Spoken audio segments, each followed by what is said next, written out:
seja bem-vindo a mais um encontro com a palavra.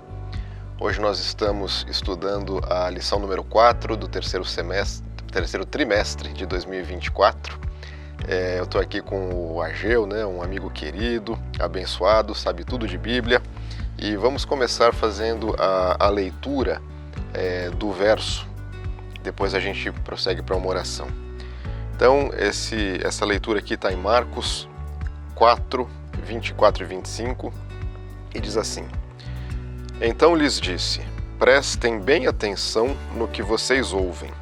Com a medida que tiverem medido, vocês serão medidos, e mais ainda lhes será acrescentado. Pois ao que tem, mais será dado, e ao que não tem, até o que tem lhe será tirado. Ageu, vamos começar com uma oração? Vamos sim. Bondoso Deus, muito obrigado, Pai, pelo privilégio de estarmos aqui nesta manhã estudando a Tua Palavra. Continue conosco, dá-nos o discernimento, a sabedoria e, acima de tudo, Senhor, a humildade para entender e te seguir. É o que nós te rogamos por Jesus. Amém. Amém. Então, Ageu, que bênção, hein? O assunto parábolas de Jesus, né? O conteúdo da lição hoje está concentrado aqui no capítulo 4 de Marcos, do Evangelho de Marcos. E ele vai começar justamente com a parábola do semeador, que está em Marcos 4, 1 a 9. E aí, Ageu, a gente precisa saber como é que eram os diferentes solos que são descritos nessa parábola e o que houve com as sementes que foram espalhadas em cada um desse tipo de solo. Legal. É muito bom estar aqui com vocês e, Felipe, é um prazer estar aqui com você, Essa parábola é uma parábola muito bonita e que não valeu só para aquela época, Ela se estendeu para os nossos dias, Os solos daquela época também tem solos do mesmo perfil nos nossos dias, E está falando de 3 tipos de solo: o rochoso, um solo também que tinha muitos espinhos, e um solo bom, uma terra boa, E ali Jesus estava falando com os seus discípulos, ali saiu do barco, logo que saiu, está ali na beira da praia, um grupo de pessoas simples estavam ali sentados para ouvir o que ele tinha a ensinar. E ali Jesus ele começa a falar de 3 tipos de solo. Então ele fala, gente, o semeador veio e lançou as suas sementes e caiu num terreno rochoso. E depois, mais na frente, ele jogou as sementes de novo, tinham muitos espinhos. E numa outra parte do terreno também ele jogou e a terra era boa. No terreno rochoso, logo as sementes foram queimadas pelo sol, por estar ali raso, não ter raízes, e elas morreram, não resistiram. As que estavam ali nos espinhos foram abafadas ali nos espinhos e também não morreram, mas aquelas que foram lançadas numa terra boa e conseguiram implantar suas raízes, elas cresceram bonitas e deram frutos, Se tratando do terreno rochoso, Felipe, ali Jesus quis dizer que aqueles que recebem a palavra com muita facilidade. Você fala de Jesus, fala do amor e ele recebe, fica feliz, não que eles não são sinceros, mas recebe e não implantam as raízes, não buscam ter mais conhecimento. Então chegam ali pela emoção, então é muito fácil. E quando começa a vir os problemas, algumas dificuldades, um irmão fala mal dele, ou olha para a roupa dele e logo se vai e não quer mais voltar para a igreja, e não quer mais buscar a palavra. Então eles são considerados dessa maneira como aquelas sementes no terreno rochoso. E aqueles que foram lançados no terreno onde tinha muitos espinhos, ele tenta trazer esse exemplo às nossas preocupações, às muitas atividades, há tantos compromissos que nos abafam e cobrem que você não tem tempo de buscar a palavra. E logo você não consegue, porque você não dá para adorar 2 deuses, Ou você busca Deus, ou as coisas do mundo. E não quer dizer que também você não possa conquistar muitas coisas servindo a Deus. Dá para fazer também. Porém, quando você coloca todas as suas preocupações em primeiro lugar, você fica sendo abafado, então você não tem ânimo de buscar a palavra. Então essas são as sementes lançadas num terreno onde tem muitos espinhos. E essa última semente lançada num terreno bom é aquela que recebe a palavra, busca o conhecimento, dá sequência, vai à igreja e passa isso adiante. Porque uma semente, ela gera outras sementes, não é assim? Então é essa parábola que Jesus quis trazer nesse princípio aí. Muito bom, Ageu. É muito legal que você mencionou que Essa parábola serve para o tempo daquela época, né, e para os dias de hoje também. Tanto acho que literalmente quando a gente fala, né, de tipos de solo, né, que ainda persistem, como quando a gente está usando a alegoria das pessoas como solo, né? Sim. Até hoje isso acontece. Então tem um elemento que eu queria trazer, né? Eu queria ler a interpretação que Jesus deu, né? Que é isso que você descreveu, né? Em cada um dos casos. E é um texto curtinho e Jesus fez uma explicação direta aos discípulos, né? Que perguntaram. Então isso está em Marcos 4, né? A partir do 14. Então diz assim: o semeador semeia a palavra, né? É bonito isso porque todos nós podemos ser semeadores, né? A partir do momento que a gente tem contato com a palavra e se fortalece nela. E o semeador também é Jesus, né? É ele que está ali semeando pela primeira vez, né? Daquela forma, né? O evangelho, as boas novas. Então, e aí ele vai começar a falar dos tipos de solo como pessoas, né? São estes os da beira da estrada, do caminho, né? Onde a palavra é semeada. E aí começa o primeiro caso: enquanto a ouvem, logo vem Satanás e tira a palavra semeada neles, né? Então isso é importante porque toda vez, né, que a palavra ela é difundida, né, o Satanás tem uma reação. Então tem aquelas pessoas que ele simplesmente vem, né, e dá aquela impressão: não, isso é bobagem, isso não é verdade, né, e esse é um trabalho fácil, né, para o Satanás. Depois, semelhantemente, são estes os semeados em solo rochoso, né, os quais, ouvindo a palavra, logo a recebem com alegria. Então, tem aqueles, né, em que a palavra de fato consegue penetrar, as pessoas entendem aquilo como verdade, mas eles não têm raiz em si mesmos, né? Ninguém tem raiz em si mesmo. Sim. Então a gente precisa de fato, né, buscar a raiz em Deus, e então não tem raiz em si mesmo, né? Antes de pouca duração, né? Sendo de pouca duração, eles chegando à angústia ou à perseguição, como você bem disse, por causa da palavra, logo se escandalizam, né? Então, a gente sabe, né? Tem relatos, a pessoa começa a se envolver, né, com o evangelho, começa a se entregar a Jesus, e aí muitas vezes o inimigo faz da vida daquela pessoa, né, uma coisa muito ruim, muito angustiante. Para você ter noção, nesse contexto que você está falando aí, Felipe, Lucas, ele fala sobre... ele fala um pouquinho diferente de Marcos, ele fala assim, ó, que os homens pisam nas sementes e Satanás a leva. Então ele coloca dois personagens aí, que os homens pisam e Satanás a levam. E está relacionado a isso, que muitas vezes a pessoa vai para a igreja e o diabo usa aquela certa pessoa para poder falar mal, criticar, ou fazer alguma coisa que atinge aquela pessoa, e como ela não tem raiz, não tem fundamento, ela acaba se afastando, né? Justamente, aí a pessoa abandona aquilo, né, mesmo tendo recebido a palavra com alguma alegria, como está aqui. E aí, os outros, os semeados entre os espinhos, são os que ouvem a palavra, mas os cuidados do mundo, né, as preocupações, como você apontou, e a fascinação da riqueza e as demais ambições concorrendo sufocam a palavra, ficando ela infrutífera. Então aí, né, Satanás ele opera diferente, né?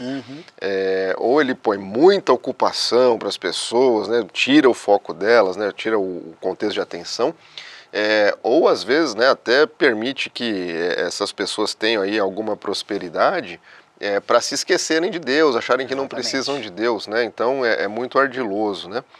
E aí, por fim, né, tem o caso de sucesso. Então é bem interessante, né, porque a parábola mostra 3 casos de fracasso, né, para depois mostrar o caso de sucesso. Eu estou aqui com a Bíblia Andrews, né, que é uma Bíblia bem bacana, né, Bíblia de Estudo Andrews. Ele tem um comentário aqui que diz que muitas vezes a ênfase, né, da parábola está ali no seu finalzinho, aqui ela está no sucesso. É essa mensagem que quer passar, né? Olha, a semente precisa ser plantada, o solo tem que estar bom, né? Tem que ser arado. Preparado, né? Preparado, exatamente, e aí vai prosperar. Então diz assim: os que foram semeados em boa terra são aqueles que ouvem a palavra e a recebem, frutificando a 30, a 60 e a 100 por 1. Ou seja, frutificando bastante. E esse é um processo longo, né? Não é um processo rápido. Sim. Mas é um processo que tem um bom resultado. Então eu vejo o seguinte, né?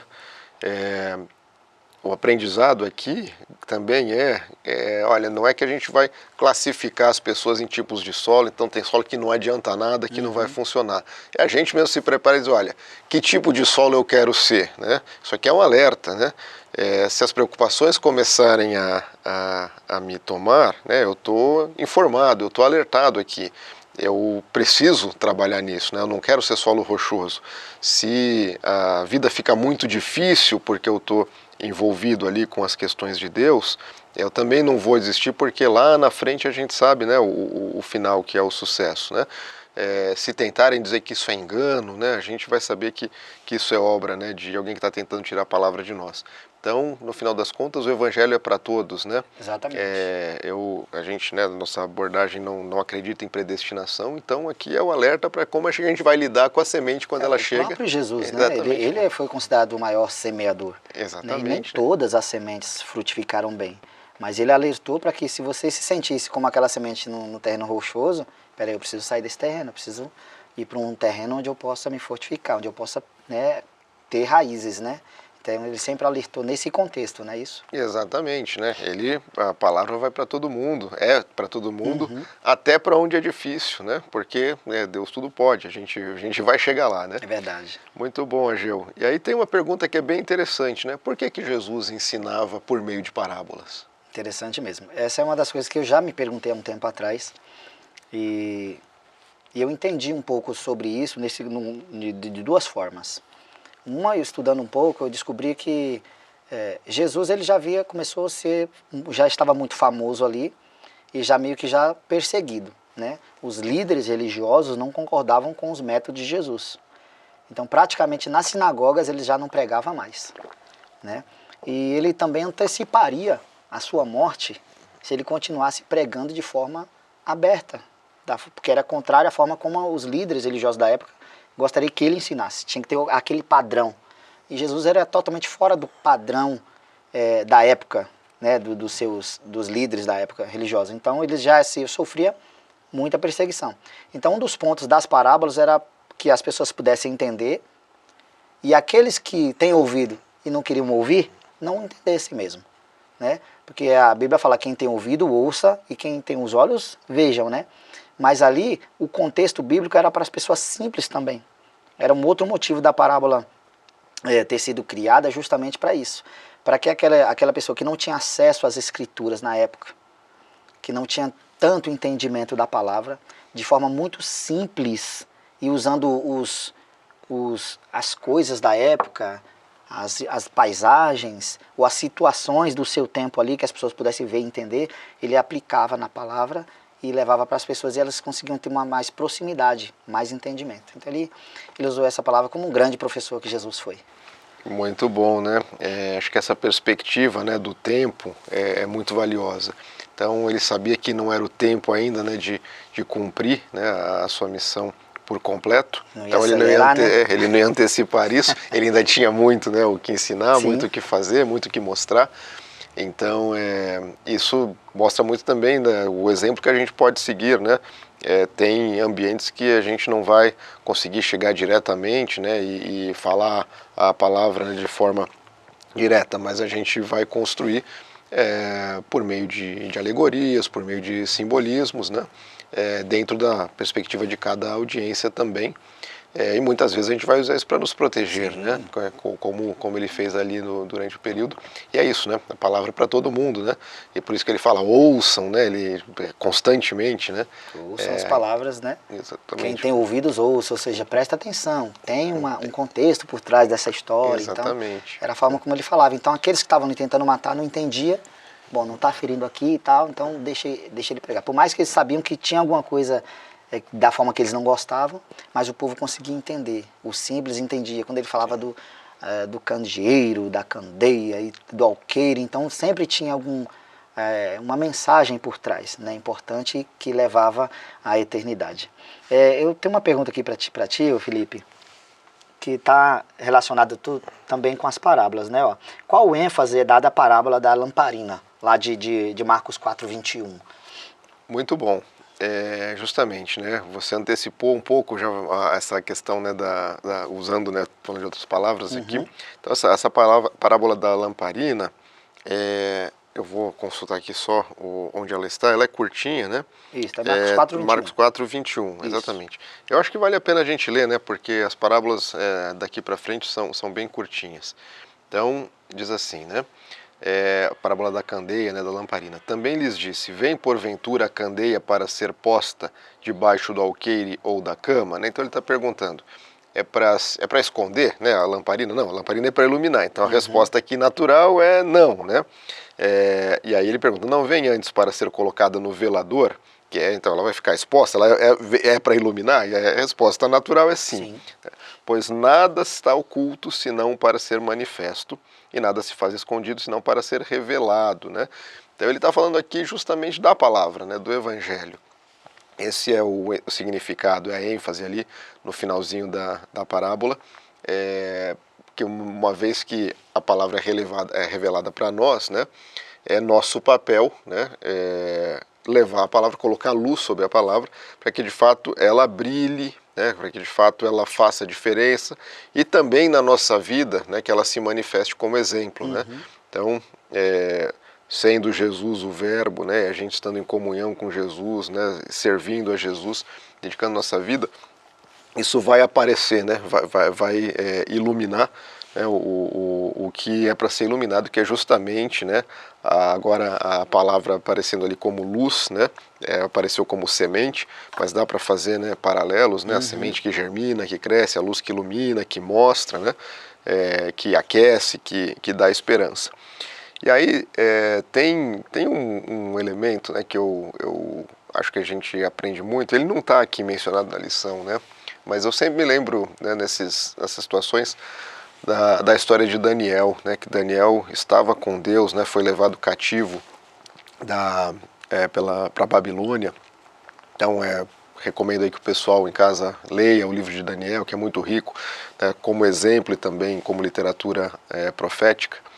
E Daniel, logo que é levado cativo, né, o rei quer que ele e os seus amigos, né, comam uma dieta que o rei considera que é boa, porque eles vão trabalhar para o rei, então eles têm que estar com a cabeça boa, corpo bom. E o Daniel sabe que aquela dieta não era boa, que a dieta que Deus deu era boa, né? E aí ele não chega botando o dedo, falando, olha aqui, isso aqui é muito ruim, eu que estou certo. Ele fala, não, deixa eu propor uma coisa, eu vou propor a minha dieta, né? Que é a que Deus me indicou. E aí vocês comparam quem está tomando outra dieta com a minha, né? E aí se eu ficar bem, fazer um teste, um experimento, se eu ficar bem, né, vocês me deixam com a minha. E ele ficou, né, mais disposto, visivelmente, né, mais saudável. Mais inteligente, né? Ficou tomando decisões melhores.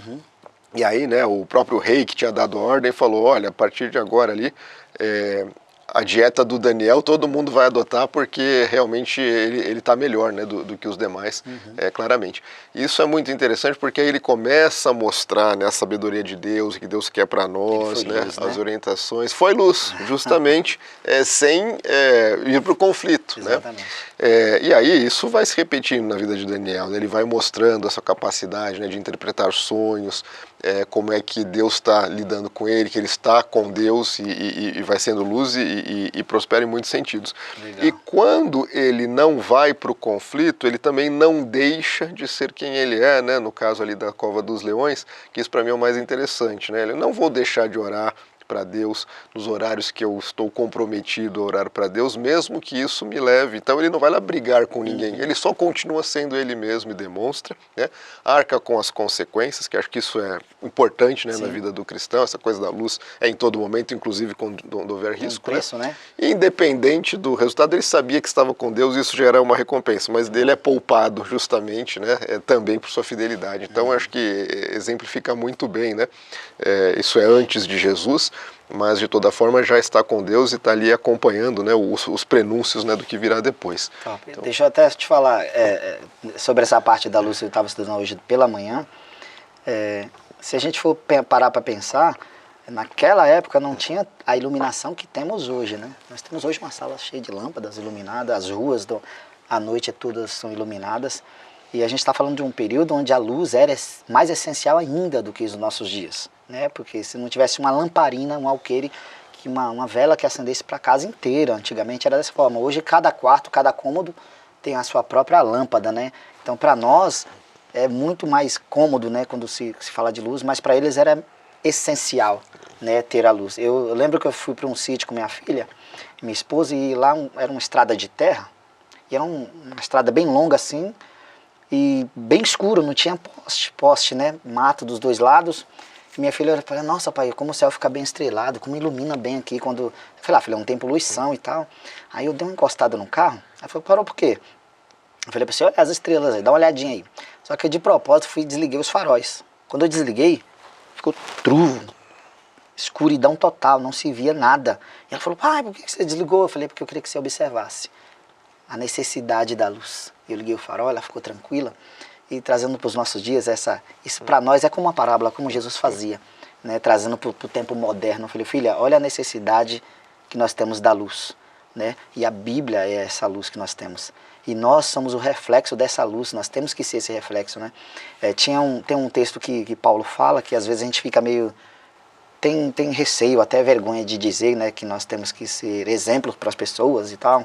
Mas como ser esse exemplo, né? Mas nós devemos realmente ser exemplo, né? Paulo fala, ser de minhas testemunhas, assim como sou de Cristo. E às vezes a gente fala, eu não quero ser exemplo para ninguém. E está totalmente errado. Nós precisamos ser o reflexo da luz que Cristo é, né? Então temos que buscar. Como que vamos ajudar aquelas pessoas a criarem raízes? Como podemos iluminar o caminho das outras pessoas? Se nós que ainda temos algum conhecimento, não dedicamos ao nosso próximo, né? Então, exatamente, né? Se não começa, né, por nós, vai começar, a gente vai esperar que comece por onde. E é muito bom, né? A luz da segurança, esse exemplo que você mencionou com a sua filha, realmente a luz é onde a gente coloca, né? Onde a gente aponta, né? Exatamente. Ela vai fazer diferença onde a gente aponta.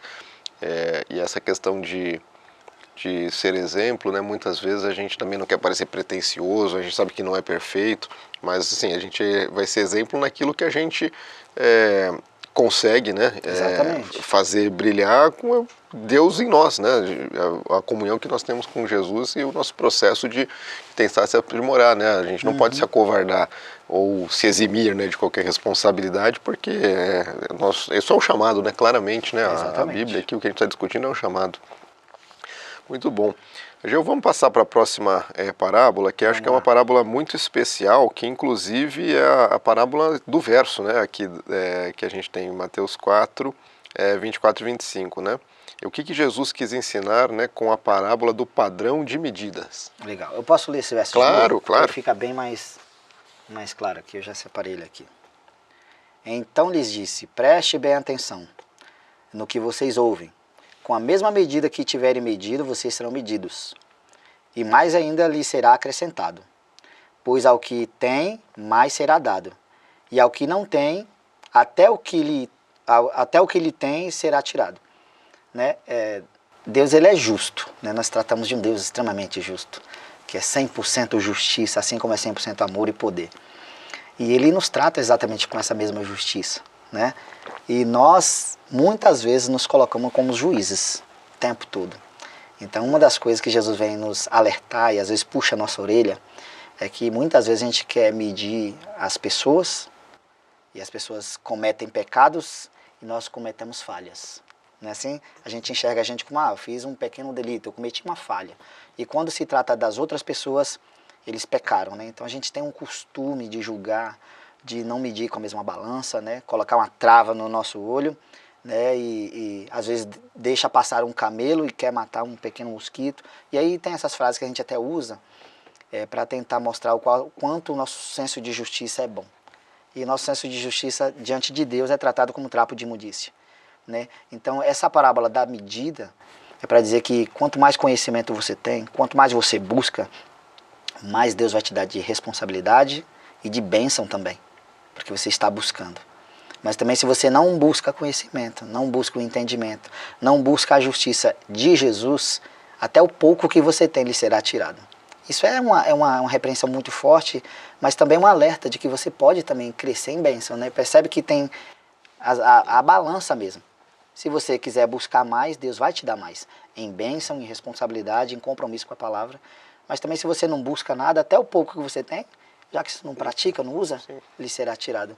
Né? Eu tenho a oração que Jesus ensinou, até nela, por ela ser, acho que a oração mais, com certeza, a oração mais popular do mundo, né? Do mundo inteiro conhece essa oração. Tem um verso ali dizendo assim, ó, Senhor, perdoe as minhas ofensas, assim como eu perdoo dos meus devedores. Olha como a gente está fazendo nessa oração. Senhor, me perdoe assim como eu perdoo. Então nós estamos limitando o perdão de Deus à medida como eu perdoo. Se eu perdoo bem, Deus vai me perdoar bem assim que eu estou falando. Senhor, me perdoe da mesma maneira. Então esse verso, esse texto, ele está falando exatamente disso. À medida como eu quero ser julgado, é assim que Deus vai fazer. É uma premissa, muito bom. Porque no final das contas a verdadeira riqueza é o quanto nós permitimos, né, que Deus faça uso de nós. Uhum. Essa é a verdadeira riqueza. Então, É o verdade. quanto nós permitimos é o que nos será dado. O quanto nós tivermos pouco interesse nisso ou desviarmos disso, né, é o que você falou. Barra, né? A gente vai parar, né, de executar o que Deus espera de nós, isso naturalmente vai sumir da nossa vida. Né? Então, vai ser tirado ainda o pouco que a gente está fazendo. É verdade. É isso aí. Tem uma justiça só que proporcional. canta fala muito isso mesmo. A galera da música fala, nossa, parei de cantar já não sei quantos anos, já não consigo mais. Não tem mais aquela mesma extensão, não canto mais em lugar nenhum, ninguém me convida mais. Mas por quê? Você também já parou, você não quer mais receber daquilo que Deus te enchia, né? Então, se você não, o pouco que você fazia já não quer mais, inevitavelmente vai saindo da tua vida aquela prática e você já deixa de fazer. Muito bom. Serve para os talentos também, então, exatamente, né? Todos os talentos.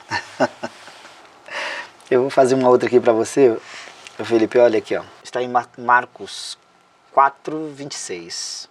Qual é o foco da parábola da semente que cresce? Então, essa é uma parábola curtinha também, e que justamente vai contar a história, né, como um homem que planta uma semente e mesmo que ele não entenda como, a semente lentamente vai crescendo, germina, né, e prospera. Então tem duas grandes lições aqui nessa parábola, e é interessante, né, porque as sementes voltam, né, aqui ao foco, né, na próxima que a gente vai discutir inclusive. Primeiro é que, né, sem saber, né, muito bem por que e como, né, então é o trabalho de Deus, né? A gente tem que permitir, né? E Deus vai fazendo o trabalho. Então a semente ali que é pequenininha, ela vai crescer, ela vai ter um processo, né, até ela ficar madura, né, até ela ter de fato gerado fruto, que não é por si mesma, né, é pela dependência de Deus, né, mas nós temos que permitir. E aí, quando ela está madura, é o momento da colheita. Né? A colheita só deve acontecer quando a semente está pronta, quando está madura, né? Ou seja, o fruto, o resultado, o benefício, ele é decorrente desse processo, que pode ser demorado, pode parecer que não está acontecendo nada, mas ele vai acontecendo, né? Na dependência de Deus, na obra de Deus, até o momento em que está prontinho, né, para a colheita, né? E assim como vai ser a volta de Jesus, né? Então hoje a gente está trabalhando na sua obra, permitindo, né, ser usado por Ele, né? Individualmente também, como a semente que cresce, se desenvolve, e até o momento que Ele vai nos buscar, né, e encerrar, né, abruptamente as coisas como nós conhecemos, para de fato, né, a colheita nos colocar num lugar de perfeição, né, no seu convívio e presença. Eu queria até acrescentar, quando fala sobre a semente, eu vendo os vídeos há um tempo atrás aí, eu percebi que algumas sementes ela consegue brotar na água, na casca de uva. Eles colocam também algumas outras frutas no abacate, assim, sementes assim específicas, e elas conseguem germinar e brotar, né? Porém, ela precisa depois de um outro tipo de alimento. Depois ela precisa ir para a terra, onde ela vai receber outros nutrientes, né? Eu lembro que o feijão colocava num copo com água, um algodãozinho assim, algumas sementes de feijão, logo você percebia que o broto já saía. Porém, dali você não consegue fazer mais nada. Ele precisava depois ir para a terra para receber outros nutrientes e ali ele brotar, germinar e vir outras e outras sementes. Isso é um ponto que eu gostaria de mencionar, da necessidade de, depois que nós adquirimos o conhecimento, seja você velho de igreja ou recebeu hoje a mensagem, a palavra de Deus ela se renova todas as manhãs. Você lê essa parábola por uma necessidade que você está tendo hoje, amanhã você está com outra necessidade, você lê essa mesma palavra e ela te dá uma outra informação. Isso é muito bom. Então nós temos que estar sempre sendo revigorados, recebendo nutrientes, né, do que a terra, do que a palavra tem a nos oferecer. E isso é uma das coisas boas que Deus colocou para a gente nesses exemplos de parábola. Nós somos sementes e precisamos de nutrientes para crescermos e darmos frutos, né? Justamente. Isso aí. Esse nutriente é da comunhão com Deus, né? Do contato direto com a palavra, né? De vivermos da forma como Ele designa, que a gente possa ver para aprender melhor, entender melhor, estar mais fortes, né? Para lidar inclusive com as tribulações que vão aparecer decorrentes, né? Dessa nossa experiência com Deus até também. um detalhe, Felipe, a semente, quando ela é plantada, ela precisa passar pelo processo de morte também. Isso é interessante. A semente ela morre para poder germinar e nascer uma outra semente, gerar um outro fruto. Então é bom trazer também para os nossos dias que nós também precisamos morrer o nosso velho eu, né? As coisas que praticávamos no passado, né? Entendemos que quando recebemos a palavra, entendemos o que Deus quer de nós, aquilo que nós fomos vai ficar para trás, vai vir o perdão de Deus, temos que aprender a nos perdoar para que Deus também nos perdoe, né? Então, às vezes, a gente quer receber o perdão de Deus e a gente mesmo não se perdoa. Poxa, eu pratiquei isso e não consegue abandonar aquele, não consegue tirar aquilo da tua mente. Nós somos perdoados por Deus e aquilo fica para trás e essa semente germina e você brota um outro fruto. Muito bom, né? Morrer em Cristo para ser revigorado, restaurado. Exatamente. Eu não sabia dessa especificidade aí da semente, né? De morte para gerar pelo processo morte. Um novo fruto totalmente diferente, né? Renovado, né? Mais forte. Muito bom. Não é mais aquela mesma semente, né? Não é a mesma. Pode observar, ela fica lá na terra, morre aquilo e nasce um outro. Vaso novo. Um outro fruto. Vaso novo, vaso moldado. Pronto para receber a luz do sol, pronto para receber a chuva, o ar, e aí brotar e nascer novas sementes. Isso aí é muito bom. Certíssimo. Ageu, vamos para a nossa última parábola agora, que é a do grão de mostarda, né? E qual que é a ênfase, então, na parábola do grão de mostarda? Legal. Uma vez um aluno meu me perguntou, Ageu, por que fala que o grão de mostarda é o menor do mundo? E ele me falou algumas sementes que são menores mesmo, e realmente existem, né? Ele citou a do morango, né? A semente do morango é menor do que o grão de mostarda. E eu falei, olha, é porque para aquela época, o fruto que eles conheciam era a mostarda, o menor grão, né? Se tivesse eles tivessem o conhecimento do morango, falaria do morango, alguma outra semente. Mas para aquela época, era o grão de mostarda, a menor semente. Então, Jesus ele costumava usar aqueles recursos que as pessoas conheciam e se familiarizavam. Seja ele um objeto, um fruto ou o ambiente que ele estava vivendo, para que eles pudessem se aproximar. E no grão de mostarda, essa parábola também não é diferente, só que também é uma coisa que para nós chega a ser sobrenatural, né? Entender na essência, você tem que estar muito ligado ao que Jesus quer dizer na prática. E às vezes a gente não pratica como deveríamos. Porque ele fala assim, que se nós tivermos fé do tamanho de um grão de mostarda, nós removeríamos uma montanha e falávamos para sair daqui e ir para aqui, né? Esse é um contexto literal ou é simbólico? Temos esse poder realmente? Que tamanho é a nossa fé então, já que a mostarda é tão pequena, né? Mas Deus está falando da nossa fé a ponto de saber que Deus pararia qualquer coisa para atender você se fosse bom para você. É isso que fala. Deus para o céu se for necessário. No passado Deus parou o sol para que o povo de Deus pudesse vencer a guerra. Deus ele abriu o mar. São coisas extraordinárias e sobrenaturais que o homem não entende. Será que ele realmente não poderia deslocar uma montanha de um lado para o outro? Se assim quisesse, se fosse necessário, faria. Agora a nossa fé é desse tamanho, você crê realmente dessa forma. Então ele também nos atrai para ele para dizer qual o tamanho da tua fé, como hoje você está vivendo. Que às vezes você não tem fé nem para acreditar que em coisas pequenas e simples. Né? O meu filho, quando era ainda um adolescente, ele queria comprar um Nike. Os colegas dele só tinham Nike lá, pai, eu quero um Nike, eu não tinha grana para isso na época. Eu falei, cara, eu tô com dinheiro só de um Adidas aqui, compra um Adidas. Ah, mas eu quero um Nike e tal, e não queria ir, mesmo assim fomos procurar. E visitamos várias lojas lá e não achava o tênis que ele queria, porque ele queria só Nike, só visualizava aquele tênis. E eu falei, meu, você não vai achar nunca um Nike no valor de um Adidas, falei pra ele. Ele falou, insistiu e para fazer a vontade dele, eu fiquei procurando. E encontramos uma loja mesmo oficial da Nike lá e fomos lá. Eu falei, Lincoln, se não achamos em outra loja, muito menos aqui. E ele insistiu, fomos lá. E numa das prateleiras estava lá, do número dele e o valor de um Adidas lá, ele comprou um Nike. Quando fomos passar no caixa, era o último pé, estava em promoção, estava com ainda 20% de desconto, que já estava barato. E baixou mais o preço. E eu saí de lá em paz, mas falei, caramba, ele comprou um Nike no valor mais baixo que uma Adidas.